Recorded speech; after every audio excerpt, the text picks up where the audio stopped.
आज़ादी को काफ़ी साल हो गए हैं और इस आज़ादी के लिए काफ़ी सारे लोगों ने बलिदान दिया।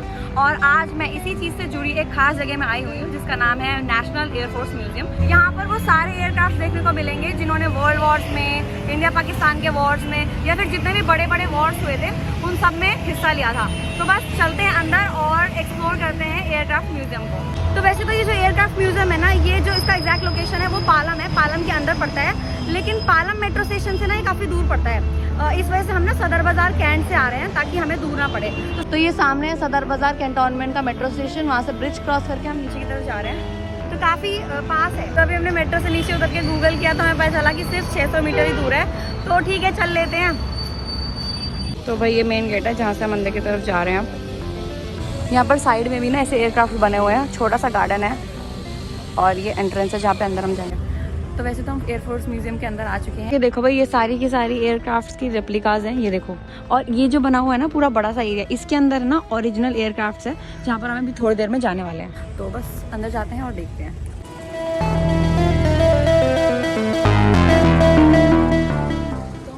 आ चुके हैं और यहाँ के अंकल से हमने पूछा तो उन्होंने बताया यहाँ पे जितने भी एयरक्राफ्ट्स हैं ना सबके सब ओरिजिनल है। क्योंकि शुरू में हमें लग रहा था कि मतलब रेप्लिका होगा, क्योंकि मतलब विश्वास नहीं आता, बट बाद में पता चला ये सबके सब ओरिजिनल है भाई। तो अंदर आते ही ना सबसे पहले हमें ये वाला एयरक्राफ्ट देखने को मिला है। ये देखो भाई कितना नुकीला है। और मतलब अभी ना हम यही सोच रहे थे कि वो घुसते कैसे होंगे अंदर, मतलब नीचे से ना जगह जा रही है कुछ, तो शायद यहाँ से घुसते हों। और घुसने के बाद ऐसा लग रहा है चलो घुस भी जाए जैसे तैसे, तो इसमें जगह इतनी ज़्यादा नहीं लग रही ये अंदर सांस लेने को मिलता है। इतना कंजस्टेड सा लग रहा है, लेकिन हाँ ऑक्सीजन की जो फैसिलिटी है वो तो मिलती होगी। बाकी इसका जो नाम है ना वो है मारुत, ठीक है। यहाँ पे ऐसे बहुत सारे एयरक्राफ्ट है, ये देखो। और यहाँ पर पाकिस्तान का भी कोई सिंबल दिख रहा है, तो आई थिंक ये पाकिस्तान का एयरक्राफ्ट है जो यहाँ रह गया होगा वॉर के टाइम पे। वैसे तो यहाँ पर सारे एयरक्राफ्ट की डिटेल्स दिए गए हैं, लेकिन अभी हम सिर्फ एक का पढ़ रहे हैं ताकि हमें आइडिया लग जाए। तो यहाँ पर लिखा हुआ है कंट्री ऑफ मैन्युफैक्चर इंडिया में बना है। और इंजन जो है रोल्स रॉयस का है, रोल्स रॉयस का इंजन है भाई, टू रोल्स रॉयस भाई साहब। और यहाँ पे ये भी लिखा है कि सिंगल सीट वाला एयरक्राफ्ट है भाई साहब, अकेला आदमी चला रहा है बैठ के। बड़ी मुश्किल से आ पाएगा सच में यार, मतलब सोचना पड़ता है कि मतलब बैठ के तुम वॉर पे जा रहे हो अकेले, तो नहीं पता क्या होगा आगे। भाई ये देखो पंखे वाला एयरक्राफ्ट कितना सही लग रहा है। तो भाई ये वाला जो एयरक्राफ्ट है ना, इसे कहते हैं कि ना ट्रेनिंग के टाइम पे यूज़ होता था, मतलब प्रैक्टिस करने के लिए और ट्रेनिंग वगैरह के लिए। तो मुझे ना इस पूरी एयरफोर्स म्यूजियम की सबसे स्पेशल चीज़ जो लगी ना वो ये है पाकिस्तान का एयरक्राफ्ट, ठीक है, जो कि इंडिया और पाकिस्तान के वॉर में यूज़ हुआ था पाकिस्तानियों द्वारा, ठीक है। और यहाँ पर जो निशान लगे हुए हैं ना रेड कलर के, ये सब बुलेट्स के निशान है, यहाँ पे लिखा भी गया है, ठीक है। और मतलब अपनी आंखों से हम देख रहे हैं कि भाई इन जो एयरक्राफ्ट है उनमें अटैक हुआ था, तो मतलब कितनी स्पेशल बात है ये। और सबसे बड़ी बात की ये ना रेप्लिका नहीं है, बिल्कुल रियल है। क्या होता है ना आर्टिफैक्ट बना देते हैं, नहीं यार ये सारी चीज़ें रियल हैं और साइज़ वगैरह इनका सब कुछ सेम ही है क्योंकि ये रियल है। हाँ, और बाकी जो एयरक्राफ्ट हैं जो रेप्लिकाज है उनको ना इस एरिया से बाहर रखा गया है, वहाँ पे बारिश वगैरह हो कोई दिक्कत नहीं है ना, बिल्कुल सेफ तरीके से अंदर की तरफ रखा गया है ताकि कोई दिक्कत ना आए। तो इस वजह से ही ना ओरिजिनल है। और हमें अंकलों से, जो भी आसपास के लोग हैं उनसे हमने पूछा, अंकलों से जो भी सिक्योरिटी वगैरह वाले हैं उनसे पूछा तो उन्होंने बोला कि हाँ ये सब ओरिजिनल है। यहाँ से ढक्कन खोला, अंदर घुस गया। सुन दो लोग, मुझे पता है ऐसा लग रहा है आई थिंक कि ये आगे से ना इसके आगे और भी पार्ट था, आई थिंक वो टूट गया है जब गोली वगैरह चली होंगी, ऐसा हो सकता है। बट अगर टूटा होता तो यहाँ से कुछ टूटा का निशान होता ना उखड़ने का, बट ऐसा कुछ नहीं है। वो बात ठीक, क्या पता इन्होंने रिपेयर कर रखा, छोड़ो ना यार। तो सारे के सारे एयरक्राफ्ट के सामने ना ऐसे बताई गई है सारी चीज़ें, ठीक है। और मतलब यहाँ पे ये भी लिखा था कि पाकिस्तान के ना यहाँ पे ऐसे ही सेम टू सेम ना 11 जेट्स थे, मतलब 11 एयरक्राफ्ट थे, जिनमें से एक को तो इंडिया वालों ने मतलब पूरी तरीके से नष्ट कर दिया था। बाकी जिसको बहुत ज़्यादा इंटरेस्ट है पढ़ने का वो यहाँ से ऐसे पढ़ भी सकते हो। ये देखो, मुझे तो बहुत इंटरेस्टिंग लगा ये।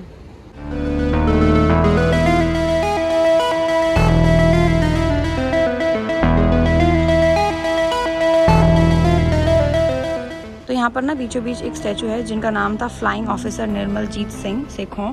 इन्होंने एक समय पर श्रीनगर में हुए इंडिया और पाकिस्तान की लड़ाई के चलते 6 पाकिस्तानी जेट्स का सामना किया था। उन्होंने 2 एयरक्राफ्ट को तो पूरी तरीके से डिस्ट्रॉय कर दिया था और एक को उन्होंने डैमेज कर दिया था, लेकिन बाकी के जो 3 और एयरक्राफ्ट बाकी थे उसकी वजह से इनकी डेथ हो गई, मतलब ये उनसे फाइट नहीं कर पाए और इनकी डेथ हो गई थी। तो मतलब इन्होंने फिर भी बहुत बड़ा योगदान दिया इस चीज़ में, मतलब देश को बचाने में। तो इस वजह से इनकी ना यहाँ पर स्टैचू लगाई गई है। देखो चीज़ें बताई गई है डिटेल में, ये देखो।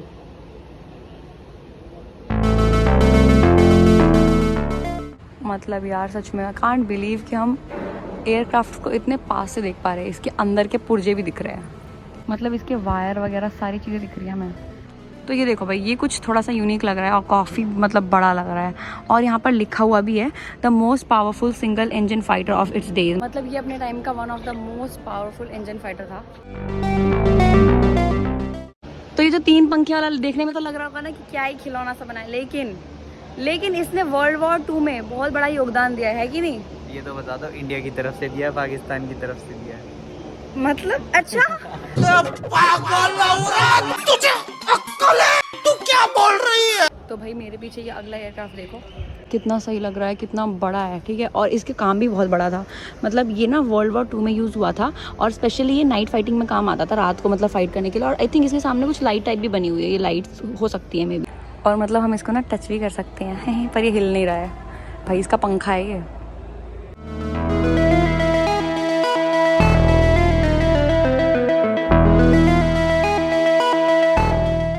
तो यहाँ पर ना एक और एयरक्राफ्ट है जिसको देखकर ऐसा नहीं लग रहा है कि बहुत पुराने टाइम का होगा। मतलब जब शुरू में प्लेन का इन्वेंशन हुआ था उस टाइम पे कुछ ऐसा ही दिखाया जाता था, बट इसने भी ना वर्ल्ड वॉर 2 में बहुत ज़्यादा मतलब योगदान दिया था। यहाँ पे लिखा भी है took active part during first 2 years of world war, यानी शुरू के 2 साल में इसने बहुत ज़्यादा हेल्प की थी। तो भाई ये देखो भाई, कितनी लंबी एयरक्राफ्ट है यहाँ से यहाँ तक। भाई इसको देखो, इसका नाम है थंडरबोल्ट। मतलब मैं अभी भी सोचती हूँ कैसे बैठते होंगे, मतलब कितनी हिम्मत करनी पड़ती है इवन बैठने के लिए भी। अब अगले कुछ सेकंड में कुछ भी हो सकता है, मतलब कुछ नहीं पता कहाँ से क्या अटैक हो जाए, कुछ फट जाए, कुछ नहीं पता। तो ये देख रहे हो इसकी नुकीली सी जो ये बनी हुई है, और ये देखो यहाँ से लेके यहाँ तक। इसके बारे में भी एक चीज़ बताइए कि ये फर्स्ट ग्राउंड अटैक फाइटर था, मतलब पहला जो था ग्राउंड में अटैक करने वाला फाइटर था ये। और इसकी जो बॉम्ब बोलते हैं, बुलेट्स क्या बोलते हैं यार, मुझे बोलना नहीं आता, बट ये देखो यहाँ पे और भी है 2-3। इसकी नोक देख रहे हो, मतलब अगर किसी इंसान पे लग गई ना चीर फाड़ी हो जाएगी उसकी। क्या क्या बोल रहे हो। तो अभी मैंने एक चीज़ नोटिस की, इसके अंदर ज़्यादातर फाइटर जेट्स ही है और मोस्टली यहाँ पे इंडिया, पाकिस्तान या फिर वर्ल्ड वॉर 2 में जितने भी एयरक्राफ्ट यूज़ हुए थे ना, उन सबको यहाँ पे दिखाया गया है। अभी तक जितने भी मैंने एयरक्राफ्ट के बारे में बताया है ना, यहाँ पर उससे भी बहुत ज़्यादा एयरक्राफ्ट है, लेकिन यहाँ पे जो स्पेशल चीज़ें हैं या फिर जो बहुत इंपॉर्टेंट चीज़ें हैं देखने के लिए या फिर बताने के लिए, मैं सिर्फ वही बता रही हूँ क्योंकि फिर बहुत लंबी वीडियो बन जाती है। तो ये देखो, ये भी एक पंखा सा कुछ लग रहा है ना देखने में, लेकिन इसके बारे में भी एक बहुत स्पेशल चीज़ है कि इसको ना one of the greatest aircraft ever built कहा जाता है। तो भाई अगला फाइटर जेट है तूफानी। नाम से ही लग रहा है कितना मतलब भारी नाम है, तूफानी। और ये वाला फाइटर जेट गोवा में यूज़ हुआ था इंडिया पाकिस्तान के कॉन्फ्लिक्ट के टाइम पे। और यहाँ पर ना लिखा भी हुआ है the enemy will never forget the Mystere fighter.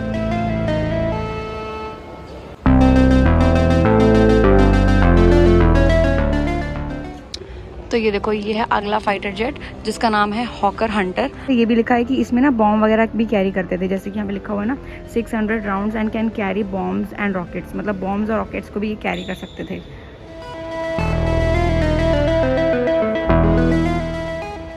एक और बहुत ही स्पेशल चीज़ देखो भाई, ये है अपोलो 11 स्पेसक्राफ्ट जिसमें बैठ के वो नील आर्मस्ट्रॉन्ग और क्या नाम है, नील आर्मस्ट्रॉन्ग और एडविन ऑल्ड्रिन गए थे ना मून में। तो ये वही वाला जो क्या बोलते हैं चीज़ है, उसका मॉडल बना रहा है। तो भाई इस डिब्बे के अंदर जितनी भी एयरक्राफ्ट थे वो हमने देख लिए हैं जो कि ओरिजिनल थे, ठीक है। अब हम इससे बाहर जाएंगे और वहाँ की जितनी भी एयरक्राफ्ट हमें देखने को मिलती है वो सारी देखेंगे। तो चलो। तो भैया जो फोर्ड की मॉस्ती कार दिख रही है ना, यहाँ पे इसके बारे में ये लिखा है कि हमारे जो एयर चीफ थे ना मार्शल पीसी लाल, उनके लिए था ये, मतलब वो उसमें ट्रैवल इधर से उधर जो भी था उनका काम होता था, उसके लिए इसे यूज़ किया जाता था। मैं कह रहा हूँ ये चौड़ी सी लग रही है, मतलब दबी सी लग रही है, छोटी सी, लेकिन सामने की तरफ देखो सीट इतनी बड़ी है इसकी, ऐसा लग रहा है हमारे जैसे 5 बंदे पीछे अकेले आराम से बैठ सकते हैं। नहीं, वो दिखने में ना पतली सी है लेकिन वो ना फैली हुई है, वाइड सी है थोड़ी, तो इस वजह से मस्त लग रही है यार। उस टाइम पे यार क्या ही था ना, मतलब क्लासिक। क्या ये आज भी मिल जाए, मैं तो चलाना चाहूँगा चलाना चाहूँगा। इतना प्यारा है पूकी वाला एयरक्राफ्ट, और अभी पता चला कि ये जापान का है इसलिए पूकी है। कितना क्यूट है, फ्लावर बना हुआ है पिंक कलर का।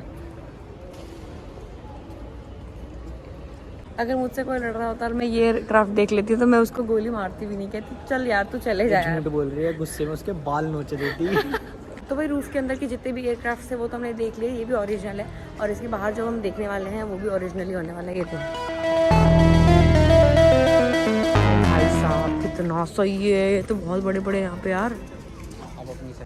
अब यार अंदर वाले जो एयरक्राफ्ट थे ना, मैं कह रहा था यार असली से नहीं लग रहे, छोटे छोटे हैं, लेकिन जब उसमें ना अंदर की तरफ एक और एरिया है इसमें, यहाँ पे असली वाले एयरक्राफ्ट बड़े बड़े ये देखो। हाँ यार ये वाला भाई, दिखाना कितना बड़ा है। ओ भाई साहब, इंडियन एयरफोर्स नोक देखो तुम, ये अगर किसी को चुभ गई तो इंजेक्शन।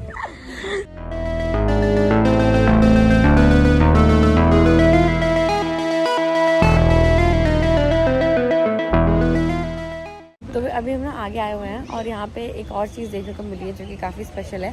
वो ये है कि जब इंडिया पाकिस्तान का वॉर हुआ था ना, तो उस टाइम पर ना हमारे यानी इंडियन आर्मी ने जो पाकिस्तानियों पर जो वॉर किया था, उस टाइम पे उनके जितने भी हमलों में जो भी चीज़ें नष्ट हुई थी, उनका टैंक वगैरह, वो सब यहाँ पे देखने को मिलेगा। ये देखो यहाँ पर ये सब टैंक्स वगैरह है, ये सारी की सारी पाकिस्तानियों की है जो कि वॉर के टाइम पे जब्त कर ली गई थी।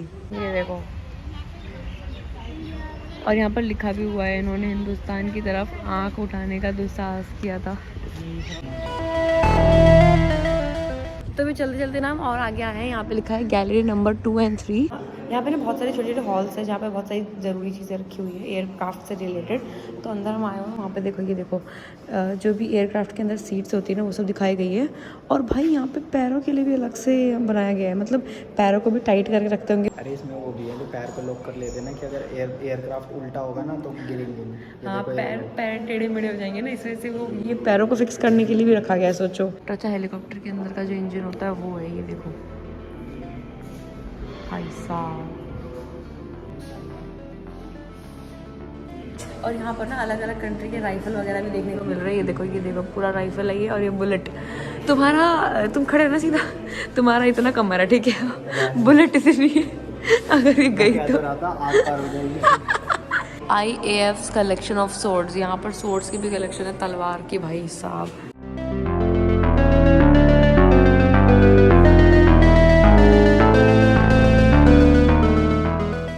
तुम लोगों ने सुना हुआ होगा ना कि डायलॉग, मतलब मूवीज में बोलते हैं कि तूने तो खंजर भोंक दिया, तो ये है वो असली खंजर जो कि अभी कवर हो रखा है। अलग अलग एयरक्राफ्ट के बारे में बताया गया है, देखो बहुत सारा है यहाँ पे।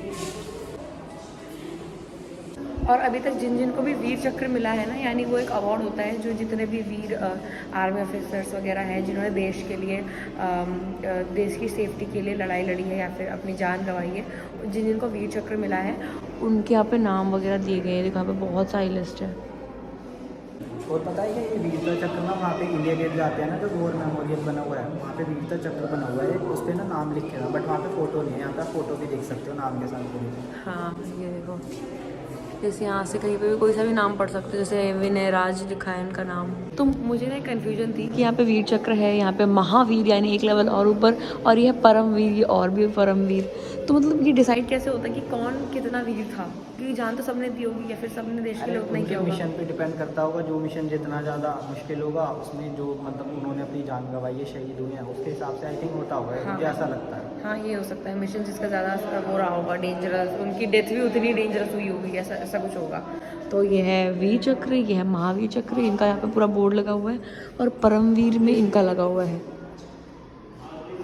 ये देखो उनके बारे में बताया गया है, जिनका नाम था ऑफिसर निर्मलजीत सिंह। तो ना हम यहाँ से हमने एंट्री की थी और ऐसे देखते देखते देखते हम फिर यहाँ से एग्जिट कर लिया हमने। ये क्या कह रहे, इतनी गर्मी हो रही है, एसी की हवा खाते हैं, ये नहीं कह रहे कि अंदर भी कुछ चीज़ें हैं एयरक्राफ्ट से रिलेटेड। तो यहाँ पर ना तो वैसे तो हमने एयरक्राफ्ट देख लिया, लेकिन यहाँ पर ना सामने एक हिस्ट्री गैलरी भी है, इसके अंदर भी चीज़ें रखी हैं, तो वो देखने के लिए हम अंदर जा रहे हैं। ठंडक भाई, एसी।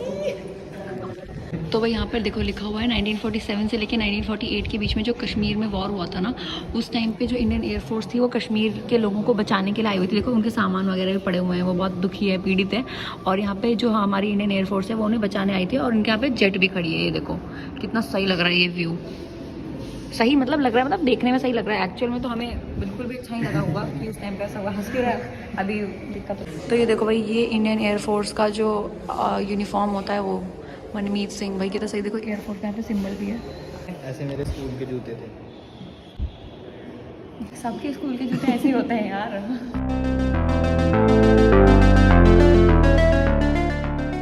एयरफोर्स के यूनिफॉर्म में जो बैचेस लगे होते हैं ना, वो है यहाँ पे देखो। और ये किसी रियल लाइफ, मतलब ये किसी रियल इंसान की है, क्योंकि देखो कपड़े पर भी थोड़े बहुत फटे हुए हैं, तो उनके निकाल के यहाँ पे लगाए गए हैं। और एक प्यारी सी चीज़ दिखाऊँ, यहाँ पर ना ऐसे छोटे छोटे रैक्स टाइप बने हैं, और यहाँ पर छोटे छोटे वो फाइटर जेट्स है, ये देखो कितने छोटे छोटे हैं।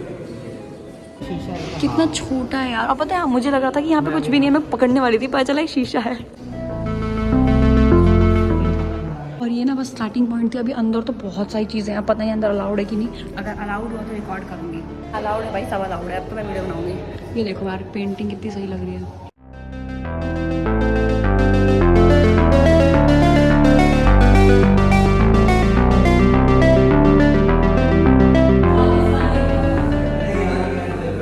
क्या हो गया? यार यहाँ पर इतनी सारी चीज़ें लिखी हुई है ना, मतलब पढ़ते पढ़ते मेरा दिमाग घायल हो जाएगा। तो भाई यहाँ पे ना हम आगे आए हुए हैं और यहाँ पे लिखा है heroics of the Indian Air Force at Longewala. ठीक है, यहाँ पर ये बताया है कि लोंगेवाला में जो पाकिस्तानियों ने अटैक किया था ना, उस टाइम पर इंडियन एयरफोर्स ने जब उनके ऊपर अटैक किया था, उस टाइम का जो सीन था वो यहाँ पे दिखाया गया। और ये देखो भाई धुआं जो निकल रहा है बिल्कुल रियल लग रहा है। ये ना कॉटन वगैरह यूज़ करके बनाया है, क्या सही लग रहा है। और बिल्कुल रेडियो टाइप का दिखाया है, यहाँ पे टीवी है वैसे तो ये ठीक तरीके से, बट ये रेडियो टाइप दिखाया गया कि रेडियो के अंदर हम देख रहे हैं। तो यहाँ पर ना इंडिया ने जो भी कंट्रीब्यूशन किया था एयरफोर्स से रिलेटेड, जितने भी वॉर वगैरह हुए थे वहाँ पे जितनी भी चीज़ें हुई थी वो सारी चीज़ें डिटेल में बताई गई है। बहुत सारी चीज़ें हैं, ठीक है। और हम ना यहाँ पे अंदर आए हुए हैं और अभी भी चीज़ ख़त्म नहीं हो रही है। यहाँ पे बहुत सारी चीज़ें, जैसे कि यहाँ पर है ऑपरेशन मेघदूत के बारे में, ठीक है। और यहाँ पर बहुत सारी चीज़ें, मतलब क्या क्या बोलूँ, यहाँ पे ऑपरेशन पवन 1987, ऐसी बहुत सारी चीज़ें हैं। तो जो भी लोग इंटरेस्टेड है ना इन सब चीज़ों के बारे में पढ़ने के लिए या फिर जानने के लिए, तो वो यार यहाँ पे आए। शुरू में मुझे लगता था यहाँ पर सिर्फ और सिर्फ एयरक्राफ्ट वगैरह दिखते होंगे, उनके बारे में इन्फॉर्मेशन दी जाती होगी, बट यहाँ पर ना बहुत सारे इंसिडेंट को ना दिखाया भी गया है। मतलब जैसे यहाँ पे मैंने दिखाया भी कि यहाँ पे टैंक वगैरह दिखाया है, धुएं निकल रहे हैं, तो इस टाइप की चीज़ों को शोकेस किया गया है बहुत बढ़िया तरीके से। तो अभी ना म्यूजियम से बाहर निकल गए और यहाँ पर ना एक शॉप, छोटी सी शॉप जैसी बनी हुई है, जहाँ पर ना एयरक्राफ्ट से रिलेटेड चीज़ें से ये सब हो गया, बैच क्या बोलते हैं, क्लिप टाइप जो भी लगा सकते हैं यूनिफॉर्म किया कपड़ों के ऊपर, वो सब यहाँ पे खरीद भी सकते हैं। यहाँ पे जैसे ये 300 रुपये का है, ऐसा कुछ है, 300, 500, 250 ऐसी चीज़ें हैं भी है। कप्स भी ले सकते हो भाई। यहाँ पे कैलेंडर के साथ साथ वॉच भी है, कितना सही लग रहा है। यहाँ पर ऐसे की चेन्स भी है और भाई साहब यहाँ पर तो इयररिंग्स भी है भाई। ओए यहाँ पे इयररिंग्स भी है, देखना। हाँ एरोप्लेन बनी हुई है उनकी इयररिंग्स में। और ये धुआं निकल, देखो ये ना जो जेट है ना इसमें से धुआं निकल रहा है भाई, क्या है ये भाई, कितना सही लग रहा है।